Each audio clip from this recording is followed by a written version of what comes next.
অপমান যদি ব্যক্তিত্বে আঘাত করে সেটা যে কত ভয়ানক হতে পারে তা আমরা আজকের এই ভিডিওতে জানব। এক পণ্ডিতকে অপমান করা হয়েছিল, আর তখন তিনি এমন প্রতিজ্ঞা করেছিলেন যে প্রতিজ্ঞা ইতিহাস বদলে দিয়েছিল। আর সেই মানুষটাকে আমরা ইতিহাসের পাতায় চাণক্য বা কৌটিল্য নামে চিনি। চাণক্যের জীবন পুরো থ্রিলে ভরা ছিল। কষ্ট, সংগ্রাম, কৌশল আর অদম্য ইচ্ছাশক্তি দিয়ে তিনি ইতিহাস জয় করেছিলেন। আপনার মধ্যেও যদি আপনি হেরে যাওয়া অনুভব করেন তাহলে এই ভিডিওটি সম্পূর্ণ দেখুন। হতাশাগ্রস্ত মনেও আগুনের স্ফুলিঙ্গ জ্বালিয়ে তুলবে। আনুমানিক খ্রিস্টপূর্ব 350 সাল এক হতদরিদ্র ব্রাহ্মণ পরিবারে তার জন্ম হয়। কিন্তু মজার বিষয় হলো তার জন্মের সময় মুখে একটা দাঁত ছিল, আর সেটা নিয়ে জ্যোতিষীরা ভবিষ্যৎবাণী করেছিলেন তিনি বড় হয়ে রাজা হবেন এবং তার নিজের মাকেও ভুলে যাবেন। এই কথা শুনে তার মা কেঁদে ফেলেছিলেন, কিন্তু তিনি তার মাকে প্রচণ্ড ভালোবাসতেন। তাই সেই দাঁত উপড়ে দিয়ে তিনি প্রতিজ্ঞা করেছিলেন যে তিনি কখনো তার মাকে ভুলবেন না।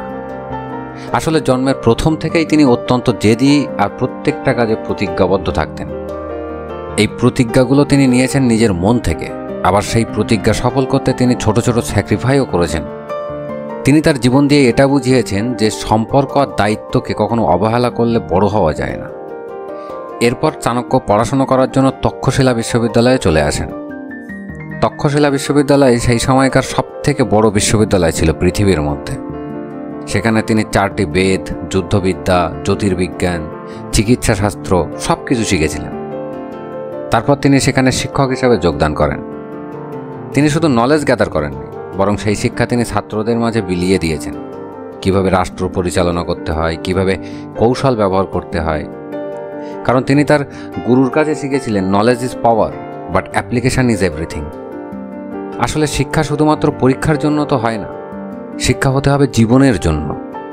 আমাদের শিক্ষা তখনই মূল্যবান যখন সেটা মানুষের কাজে লাগে। আমরা যখন সেটা সমাজের কল্যাণে ব্যবহার করি তখনই সেই শিক্ষা আলাদা মাত্রা পায়।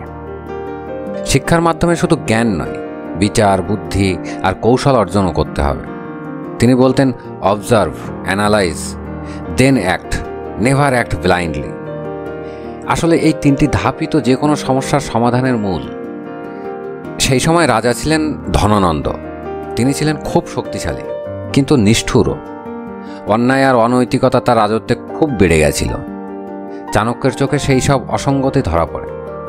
তাই তিনি সদিচ্ছায় রাজদরবারে গিয়েছিলেন, দেশের মঙ্গলের জন্য কিছু উপদেশ দিতে চেয়েছিলেন। কিন্তু ধনানন্দ তাকে চরম অপমান করেন। আর সেখানেই চাণক্য নিজের চুলের খোপা খুলে ফেলেন আর শপথ নেন নন্দবংশ ধ্বংস না করা পর্যন্ত তিনি আর চুল বাঁধবেন না।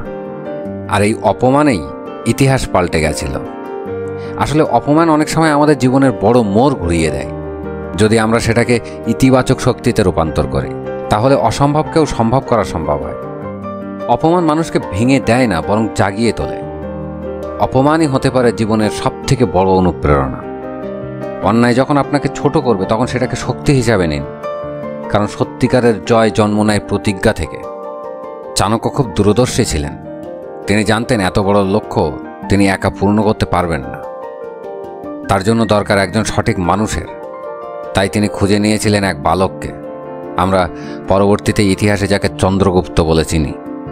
চাণক্য তাকে শিষ্য বানিয়েছিলেন, যুদ্ধ শিখিয়েছিলেন, কৌশল শিখিয়েছিলেন, আর শিখিয়েছিলেন গুপ্তচর বিদ্যা।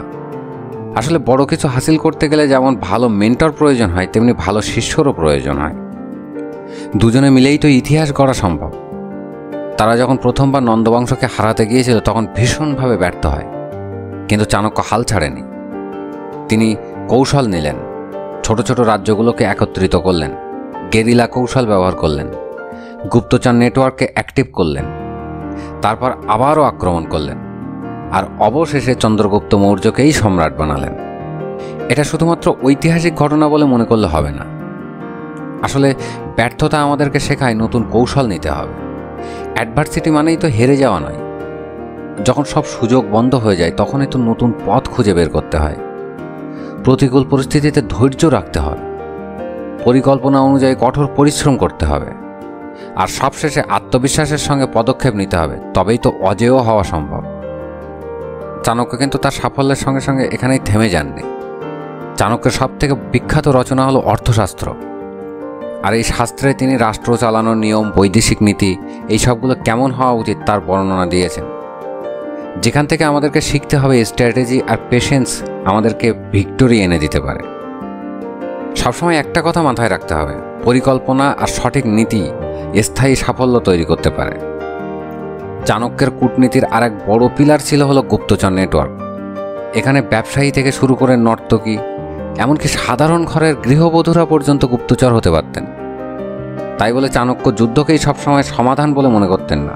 তিনি সাম, দাম, ভেদ আর দণ্ড এই 4টি উপায় দিয়েছিলেন যুদ্ধ না করে কিভাবে জয়লাভ করা যায়। আর এইভাবে তিনি বিখ্যাত যোদ্ধা সেলুকাসের সঙ্গে পর্যন্ত চুক্তিতে এসেছিলেন। আসলে চাণক্যের রাজনীতি মানে শুধুমাত্র ক্ষমতা দখলের লড়াই নয়, এটা আমাদের জীবন চলার একটা শৈলী। সবসময় আমাদেরকে একটা সিস্টেম, স্ট্র্যাটেজি আর লং টার্ম প্ল্যান রাখতে হবে। আমাদের শত্রুদের সম্বন্ধে সমস্ত ইনফরমেশন কালেক্ট করতে হবে। জোটবদ্ধতার শক্তি আমাদেরকে কাজে লাগাতে হবে, কিন্তু তাদেরকে পরিচালনা করার জন্য তীক্ষ্ণ বুদ্ধির প্রয়োজন। এক কথায় আগে আমাদেরকে প্ল্যান করতে হবে, কিন্তু ধৈর্য হারালে চলবে না, আর তারপর এক্সিকিউশন করতে হবে। তবেই তো স্মার্টলি সাকসেস হাতে আসবে। চাণক্য বলতেন, উদ্দেশ্য সিদ্ধির জন্য কোনো উপায়ই কিন্তু ছোট নয়। এজন্য কেউ কেউ তাকে মেকিয়াভেলির সঙ্গে পর্যন্ত তুলনা করেছেন, আবার কেউ কেউ তাকে নিষ্ঠুর বলেও আখ্যা দিয়েছেন। কিন্তু এ কথা তো সত্যি, তার কৌশলের জন্যই ভারতবর্ষ সর্বপ্রথম এক বৃহৎ সাম্রাজ্য পেয়েছিল। লোকে যাই বলুক, সমালোচনার পিছনে থাকবে, এটা স্বাভাবিক। তাই বলে তো অতিরিক্ত উদার হওয়া চলবে না। আসলে বাস্তববাদই তো সাফল্য আনে। তবে হ্যাঁ, নিজের নৈতিক সীমা বজায় রাখতে হবে নিজের দায়িত্বে। চাণক্যের মৃত্যু আজও আমাদের কাছে রহস্যজনক। কেউ বলেন তাকে ষড়যন্ত্র করে মারা হয়েছিল, আবার কেউ বলেন তিনি সন্ন্যাস জীবন নিয়ে তারপরে মারা গিয়েছিলেন। যাই হোক, তার জীবন এটা প্রমাণ করে যে জ্ঞান আর সংকল্প ছাড়া জীবন অমর হয়ে থাকতে পারে না। আসলে জীবদ্দশায় এমন কাজ করতে হবে মৃত্যুর পরে যেন সেই নাম টিকে থাকে। সমাজে বেঁচে থাকতে গেলে আমাদেরকে প্রতিনিয়ত চাণক্যের মতো লড়াই করে বাঁচতে হবে, কারণ আমাদের জীবনটা বাস্তবতায় ভরা। আমাদেরকে সহজ করে ভাবতে শিখতে হবে, বাধা বিপত্তিকে সুযোগের ছদ্মবেশ হিসাবে মনে করতে হবে। যদি তুমি মনোযোগ ধরে রাখতে পারো, ধৈর্য ধরে রাখতে পারো আর পরিকল্পনা সঠিক থাকে, তাহলে সব ধরনের চ্যালেঞ্জকে তুমি মোকাবেলা করতে পারবে। সামনে কোনো বিপদ আসলে স্মার্টলি ভাবতে হবে যে কিভাবে সেখান থেকে আমরা বেরিয়ে আসতে পারবো। আসলে সমস্যা কোনো কিছু শেষ করতে পারে না, বরং এটা আমাদেরকে শিক্ষা দিয়ে যায়। চাণক্য ঐতিহাসিক ব্যক্তি হলেও তার শিক্ষা আজও আমাদের কাছে প্রাসঙ্গিক। কর্পোরেট দুনিয়া থেকে শুরু করে ব্যক্তিগত বিকাশ, কিংবা নেতৃত্ব থেকে শুরু করে সাধারণ জীবন, সব জায়গাতে একটা কথা মনে রাখতে হবে, স্ট্র্যাটেজি, পেশেন্স, নলেজ আর এক্সিকিউশন, এটাই আপনার সাফল্যের মূল মন্ত্র। সবশেষে একটা কথা বলবো, master your mind and you master your life. আশা করি এই এপিসোডটা ভালো লেগেছে। অবশ্যই শেয়ার করে নিজের পরিজনদেরকেও আরও তথ্য সমৃদ্ধ করবেন। আর হ্যাঁ, লাইক, কমেন্ট আর সাবস্ক্রাইব করতে ভুলবেন না। দেখা হবে পরবর্তী এপিসোডে। ততক্ষণ সুস্থ থাকুন, ভালো থাকুন। ধন্যবাদ।